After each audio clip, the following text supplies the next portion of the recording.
of Albers and Frisacker, also ahead of the Toyota Ralf Schumacher and the Ferrari of Michael Schumacher, with only 3 cars still to come. Webber up there in third. We've got a Renault first, a Toyota second, Williams third, Sauber fourth, then the 2 Red Bulls of Klein and Coulthard.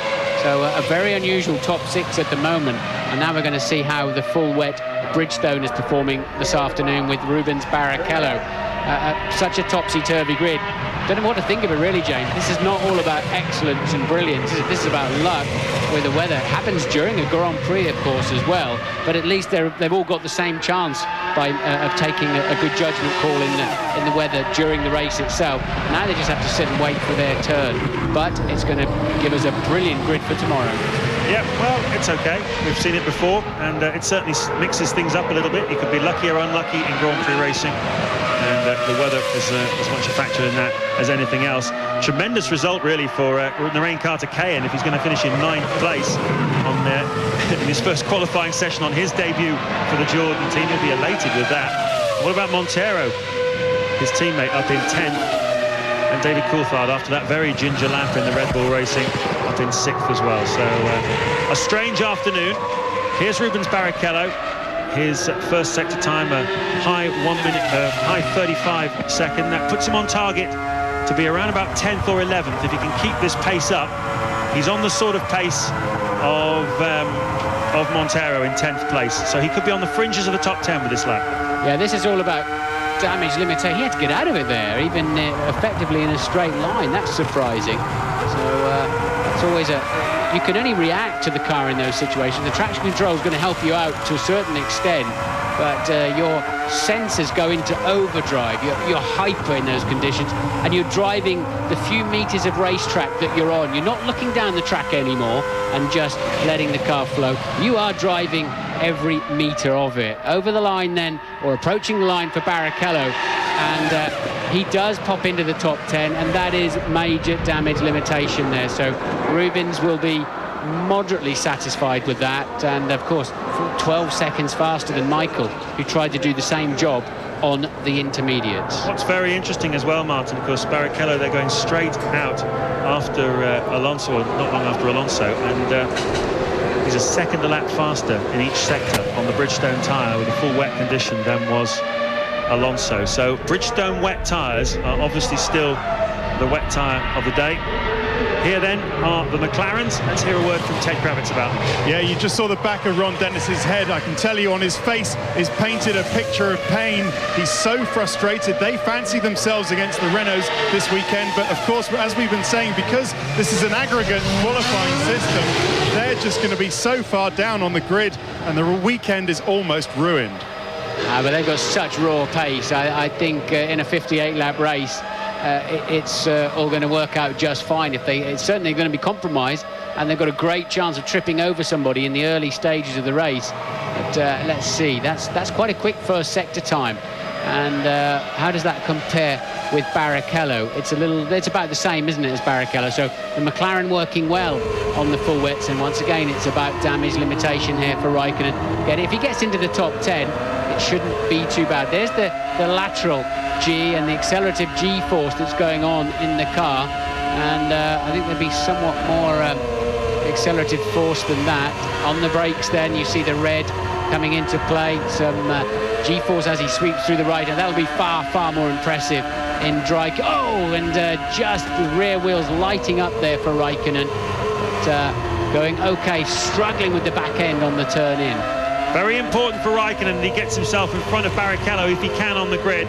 Michael Schumacher, who you've always got to keep an eye on, he's going to be well behind them for sure on Sunday's grid, but Giancarlo Fisichella is going to be well ahead of them as well. Alonso too is a target for Kimi Raikkonen. He's currently in 12th place on a 1:47.7. I think Raikkonen will get in front of him. Can he also get himself in front of Barrichello? Yes, he can. What an important lap for Kimi Raikkonen. He's qualified this session in 10th place. Of course, there's another session tomorrow where they carry some fuel, but psychologically, that's a really important one for Kimi Raikkonen to slot into 10th place. And now the real pressure is on his teammate Juan Pablo Montoya on his debut for the McLaren team, the winner of the last Grand Prix of 2004 when he was still with BMW Williams. over in Brazil, Interlagos, Brazil. And, well, Montoya starts the lap now. Can he match Kimi? The Viking horns there of the McLaren, unusual aerodynamic pieces. Montoya choosing to go up the inside for braking, where there tends to be more abrasive tarmac. That's a good idea and works very well. It's a karting idea by and large. Doesn't use the same process for turn 3 for whatever reason. Maybe he's tried it out earlier in the day.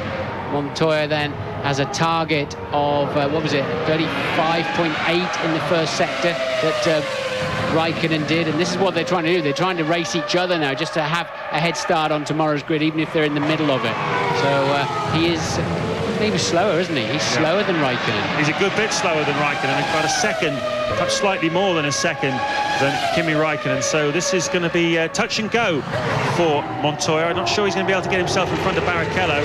He'll certainly have an eye on Alonso as well on the 47.7 in 13th place. Obviously, tomorrow's aggregate session, the second session, they'll be playing around with the race fuel load. They can put more or less fuel on depending on where they think they might go. Every 10 kilos of fuel around this racetrack is just over 0.3 of a second, so it's a very fine calculation they'll have to make tomorrow. But one man who's certainly in the pound seats in that respect is Giancarlo Fisichella. He's got a big margin to play with in terms of the fuel load he carries into tomorrow's qualifying session. Montoya then coming into the final part of the lap, into 15. Those Michelin wets, just bucket loads of water being returned into the sky from where it came from, and good grip, good balance in those conditions for Montoya. Where's he going to be? Is he ahead of Barrichello or Raikkonen? This is the critical thing, and he splits the two of them critically. So it's 10 and 11 then for McLaren. There's such a big gap between the front and the back of the grid that whatever the aggregate system, effectively this does settle the grid for tomorrow. There might be one or two small changes in the middle of the pack, but nothing more. I know a lot of you are fascinated by the battle between Raikkonen and Montoya this season. Well, it's first blood to Raikkonen by 0.4 of a second in identical conditions, wet conditions here at Albert Park. So he is currently 10th, Montoya is 11th, Barrichello 12th, and Michael Schumacher down in 18th. But, well, the weather has played a significant part in the outcome of this first qualifying session of the new rules of 2005. Tomorrow morning they'll go again with race fuel, and then we will get the final grid for the afternoon's Grand Prix. But just take a look at that, 11 seconds, nearly 12 seconds separating the top 10 at the end of the first session. A tremendous save for David Coulthard.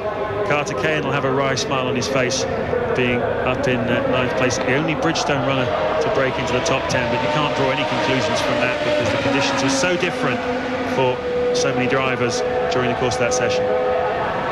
So Fisichella on pole then for Renault, his teammate down in 14th. Boy, we're going to see some swapping around, aren't we, through the Grand Prix? It's going to be tremendous, depending on where the McLarens end up in tomorrow's session. As you say, they have got tremendous pace in that car, and they'll certainly be coming through the field. Michael Schumacher then down in 18th place, not the way he wanted to start the 2005 season, but tell you what, I think Giancarlo Fisichella will be heading off down the casino tonight, because today is very clearly his lucky day.